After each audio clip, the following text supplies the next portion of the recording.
Армысыздар, құрметті достар, құрметті әлеуметтік желінің белсенді пайдаланушылары. Ғаламтордан қаншалықты жаңалық оқисыз, сол ақпараттың рас немесе жалған екеніне қаншалықты көз жеткізесіз. Әлемде және елімізде болып жатқан түрлі оқиғаларға көзқарасыңыз қандай? Қоғамның пікірі сізді алаңдатады ма? Осы сұрақтарымның сіздің өміріңізге тікелей қатысы болса, онда еш нәрсеге немқұрайлы қарамайтын ерекше жансыз. Әр нәрсеге алаңдаушылық білдіретін рухы ояу халқымызға арналған еркін форматтағы ақпараттық бағдарламамыздың алғашқы шығарылымын бастаймыз. Жер ана арнасында желдей ескен желі жаңалықтары ақпарат тізгінінде Нұрсұлтан Арысбекұлы. Алдымен аңдатпаға бірге көз жүгіртейік. 50 күнде ойлану мен нақты шешім. ақш президенті Ресейге Украинамен бейбіт келісім жасасуға тағы да уақыт берді. Қытайда экс-шенеунік пара алған үшін өлім жазасына кесілді. Бұзылған үйдің ішінде 2 балам қалып қойды деген ана. Сот шешімінсіз үйін сүре бастаған құрылыс компаниясына наразын білдіріп, әділдік іздейді. Нәпсісін тыя алмағандардың басын біріктіретін Қыздар.нет сайты қашан бұғатталады? Министрлік жауап берді. Туристік аймақта тазалық жоқ, Шардара жағажайы қоқысқа толы. Израиль мұсылман мемлекеттеріне тістеніп қалған ба? Бұл жолы Сирияға қатты соққы жасады.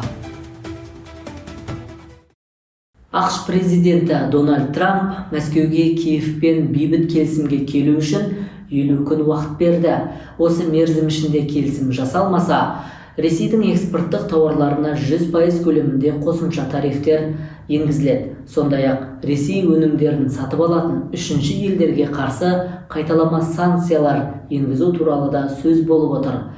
Егер 50 күн ішінде келісім жасалмаса, біз қосымша тарифтер енгіземіз. Олар 100% деңгейде белгіленеді. Мен сауда-саттықты түрлі мақсатта қолданамын. Ол соғысты тоқтатуда өте тиімді құрал, деді Ақ үй басшысы. Қытайдың Гуандун провинциясы Чухай қаласының халық соты Хунян провинциясы халықтық саяси кеңес комитеті төрағасының бұрынғы орынбасары Дай Даоцзинді өлім жазасына кесті. Бұл туралы Қытайдың орталық телеарнасы хабарлады. Сот үкіміне сәйкес Дай Даоцзинге парақорлық үшін өлім жазасы тағайындалды. Бірақ үкімнің орындалуы 2 жылға шегерілді. Сонымен қатар ол саяси құқықтарынан өмір бойына айырылып, барлық жеке мүлкі тәркіленді.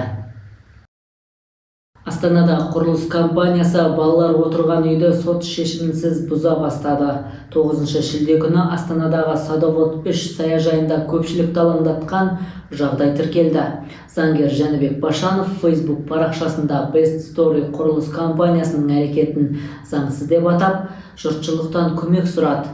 Заңгердің айтуынша, Нәжмеденов пен Әзірбаев көшелерінің қиылысында орналасқан Мичурин көшесі, екінші үйде тұратын Асқар Байсеркеев пен Гүлмира Төлеубаеваның баспанасын компания өкілдері ешқандай сот шешімінсіз сүре бастаған. Мыналар әдейі менің жоқтығымды, күйеуімнің жоқтығын пайдаланып, міне төбесін бұзып тастапты. Ішінде 2 балам ұйықтап жатқан. Міне бір жағынан погрузчикпен, бір жағынан экскаватормен міне төбесін бұзыпты үйімнің уже.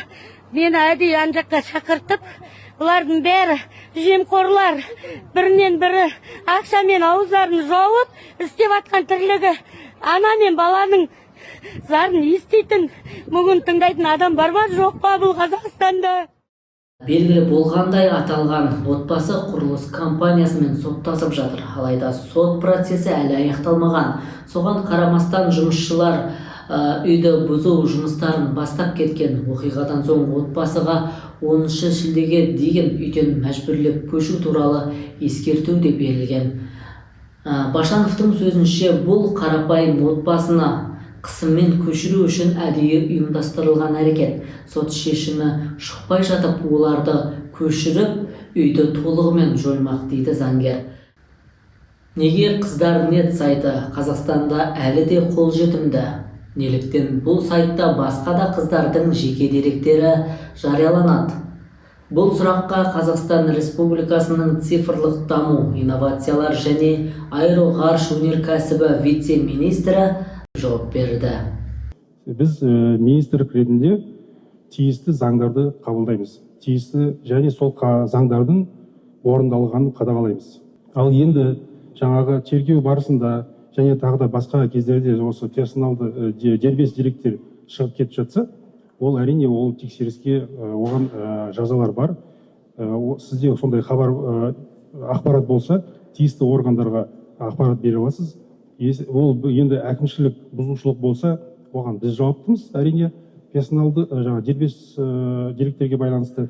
Ал енді ол жаңағы құқық бұзу жағынан, уголовный жағына кетіп қалса, уже қылмыстық жағына кетіп қалса, ол кезде киберполиция және біздің ішкі істер министрлігі бар, солар соны тергеу жүргізіп, соның бәрін жазаларын береді. Әлеуметтік желіде Шардарадағы туристік аймақта түсірілген бейне жазба тарады. Кадрларда су бетінде қалқып жүрген бөтелкелер мен әртүрлі тұрмыстық қалдықтарды байқауға болады. Тазалықтың болмауына алаңдаған тұрғындар мен демалушылар жағажай жағдайына қатысты шағым айтып, жауапты мекемелерден шара қолдануды сұрауда. Мына біздің қазақтар осында жеп, ішуге келеді. Сосын мусорларын барлығын осылай тастайды. Сосын кім түскісі келеді мынау пляжға, әдемі пляжға. Мыналардың бәрі сасыған, тамақтары, міне келеді тек тамақ жеуге. Осылай мусорларын тастайды. Ешкім қарамайды мұнда. Тапчанды беріп жатқан хозяиндар кішкене айтса болады ғой, мынау мусорларыңызды тастамаңыздар, алып кетіңіздер. Өйткені міне бала-шаға шомылып жатыр. Сирияның Эс-Сувейда провинциясындағы ахуал ушығып, Израиль тарапы әскери әрекетке көшті. Аймақтағы этникалық топтар арасындағы қақтығыс салдарынан ондаған бейбіт тұрғын қаза тапқан.